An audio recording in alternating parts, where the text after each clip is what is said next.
రాష్ట్రంలో రాజకీయం మారింది. కొత్త రాజకీయంలో మారిన పాత్రల్లో పార్టీల లీడర్లు పబ్లిక్గా చెప్పుకోలేని విషయాలు, గుసగుసలాడుకునే ముచ్చట్లు చాలా ఉంటాయి. అట్లాంటి స్టోరీలను చిట్చాట్లో చూద్దాం. పట్టువదలని విక్రమార్కుడు బేతాళుడిని భుజం మీద వేసుకుని పోతూనే ఉంటాడు. అట్లాగే పట్టువదలని బేతాళుడు తిరిగి చెట్టెక్కుతూనే ఉంటాడు. ఇప్పుడు సెక్రటేరియట్లోనూ ఇదే కథ గుసగుసగా చెప్పుకుంటున్నారు. ఎప్పుడో జమానాలో చక్రం తిప్పిన ముఖాలు మళ్ళా ఇప్పుడు తిప్పుతూ కనిపిస్తున్నాయి అంటున్నారు. అప్పటి జమానాకు ఇప్పటికీ ఒక ఇంట్రెస్టింగ్ లింక్ కూడా ఉందని చెబుతున్నారు.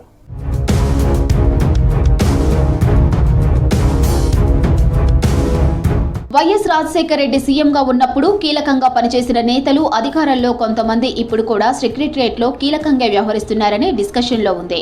వైఎస్ 7 ఏళ్ల పాలనలో వీళ్లంతా చెప్తే అంతేనన్న ప్రచారం జరిగింది. ఉమ్మడి రాష్ట్రంలో కాంగ్రెస్ ప్రభుత్వంలో మంత్రులుగా చేసినోళ్లు, కీలక పదవుల్లో ఉన్నోళ్లలో ఇప్పుడు కొందరు మంత్రులయ్యారు. వైఎస్ కోటరీలో ఉన్న వాళ్ళని ఆయన పేషీ అధికారుల్ని తమ పేషీల్లో పెట్టుకున్నారట.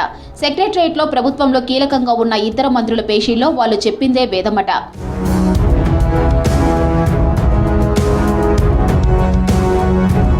రాష్ట్రంలో అత్యంత కీలక మంత్రి పేషీలో ఉండే ఓ కీలక అధికారి ఆనాడు వైఎస్ ప్రభుత్వంలో వైఎస్ కు రైట్ హ్యాండ్ గా పనిచేశారని టాక్. ఆ మంత్రి చాంబర్లో ఇప్పుడు ఆయన చెప్పిందే వేదమట. ఆ అధికారి గీసిన గీత మంత్రి దాటరని ప్రచారం.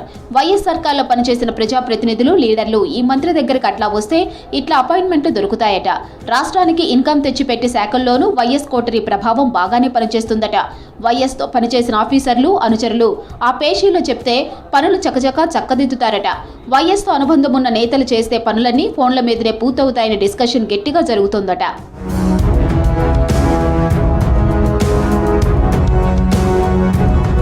ప్రభుత్వమే కాదు, పార్టీ వ్యవహారాల్లోని వైఎస్ టైంలో కీలకంగా పనిచేసిన నేతలు ఉన్నారని పార్టీలో గుసగుసలో. వైఎస్ కు సన్నిహితుడిగా పేరున్న నేత పీసీసీ ముఖ్య నేతకు ముఖ్య సలహాదారుడిగా ఉన్నారని మాట్లాడుకుంటున్నారు. మంత్రులు, ఎమ్మెల్యేల పనితీరుపై ఎప్పటికప్పుడు ఆనాడు వైఎస్ కు రిపోర్ట్లు ఇచ్చేవాడట. నాడు మంత్రులు సైతం ఆయన్ని చూస్తే హడలెత్తిపోయేవారని టాక్.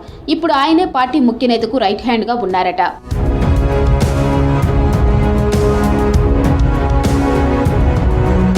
కాంగ్రెస్ లో ఏదైనా సాధ్యమనడానికి ఇదే నిదర్శనం అంటున్నారు పార్టీ నేతలు. వైఎస్ పై అభిమానంతో కొందరిని, పట్టుందనే సెంటిమెంట్తో ఇంకొందరిని తమ ముఖ్యులుగా పెట్టుకుంటున్నారనే చర్చ పార్టీలో జరుగుతుంది.